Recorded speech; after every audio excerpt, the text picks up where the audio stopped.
Good evening, ladies and gentlemen, and welcome to Lair the Film Exorcist. Opal will not be joining us tonight due to a recent case of tonsillitis, and because of this, she will be taking a break until she gets her tonsils out.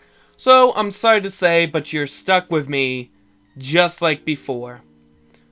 Now, tonight we will be reviewing Koito Uso, or Love and Lies. Lies are forbidden, and love is doubly forbidden. In the near future, when young people in Japan turn 16, they are assigned a marriage partner by the government.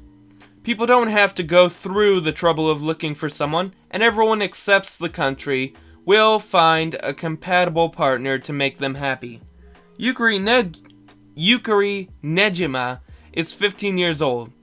He lives in a small corner of the country and just can't seem to get ahead in life. Both academically and athletically, he's below average, but within him, he hides a heart burning with passion. In this world, which love is forbidden, what will happen to him when he falls in love? Now, before we move on to my opinion, I'd like to just announce that this video is sponsored by Animal. So go buy yourself some amazing low-priced anime merch, including cute figurines to brighten up your collection, and every time you use the code FILM, you get 5% off your purchases, and you'll be helping out the channel. Now onto my opinion. Just like this, Blend S is a series that came out in 2017, and to be honest, 2017 had some pretty great anime. It was the year we received shows like Konosuba, Kemono Friends, the second season of Blue Exorcist, the Saga of Tanya the Evil, Miss Kobayashi's Dragon Maid, and Arrow Manga Sensei. So yeah, it's where most of our reviews have come from, which means that this might just be one of my favorite years for anime. But anyway, the story is basically a modern take on Romeo and Juliet, but instead of it being two parents saying that our heroes can't date, it's the entire government going against their wishes using a newer form of arranged marriages called notices. Now, anyone can see that Nejima is very much in love with Misaki, who loves him just as much, but after learning this, he receives his notice and we meet Sanada, our protagonist's government-appointed wife, who definitely makes his life a lot more interesting. Now, full disclosure, I was definitely rooting for Misaki and Nejima, because I love true love, and I felt that Nejima's efforts should have been rewarded after all he'd been through. But sadly, we'll never know, because there still hasn't been a second season announced, and the OVA did very little more than to give us the wonderful sight of Nejima's little sister dressed up as Kiki from Kiki's Delivery Service. And supposedly the manga is still going on, so yeah, we may never get our answer.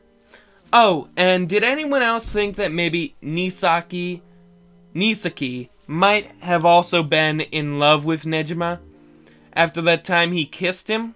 I mean, as far as I know, it might just be one of this series' few dropped plot lines, but I would have liked to dig deeper, but like I said, we may never know.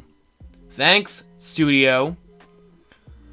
Oh, and I'd like to note that the music isn't half bad either, with the opening being a very enjoyable childlike song with its very upbeat beginning, and I love the images of the red string of fate during it, showing the conflict of the series while also foreshadowing the ending. And the ending credits are played out by an obvious love song, but like most, it's not very memorable. And surprise, this series doesn't have a beach or pool episode, and it thankfully ends with a modeling job for a brochure instead of a fireworks festival. I would also like to note that I love the story that the ministry worker tells Nejima, using it to give us a bit of context on why he seems to be on Nejima's side throughout the series. Also, while I am on Nejima's side, I do kinda like the idea of government-arranged marriages because they definitely would make dating a lot easier than dating sites do these days. And it might make finding love easier for people like me. So while I don't agree with what it's doing to Nejima, I do agree that it might be a good idea. Just not during this time we're in, due to how crappy our government is. So, yeah. And finally, I will also note that I hate how badly the OVA was subbed, because the studio couldn't take the time to create English subtitles for them, so someone had to use Google Translate to translate them, and while I do commend whoever did this, it's really bad. I mean, come on, guys. Disappointed! You try and watch these, and half the time the lines don't even match a coherent sentence. I mean, half the time I'm thinking, what are you trying to say? What are you trying to convey to me that's so important in this scene that we can't even understand you because of how bad these subtitles are? I mean, yeah, thank you, whoever it was that did it, but the studio really should have taken the time out of their busy schedules to make this happen. Don't just create it. Don't just leave us with a full-on Japanese show with only a Japanese dub or sub. No, give us the full English if you're going to just leave the series. It's real bullshit. But anyway, I'd like to give this series an 8 out of 10, because while I love how this series does its Romeo and Juliet story, and it does its Romeo and Juliet story very well, and I love the characters and the idea of fate versus science, I will say that I am still annoyed that they left us with such a big cliffhanger and so many unanswered questions. Plus that plot hole I mentioned earlier, and the not-so-memorable ending song.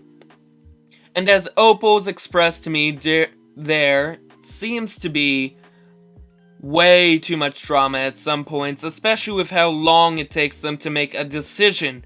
And I do agree with her despite being too focused on the romance and the subtitle thing. And don't forget to like, comment, and subscribe, and click the little notification bell at the bottom for more videos, and have a great night, guys.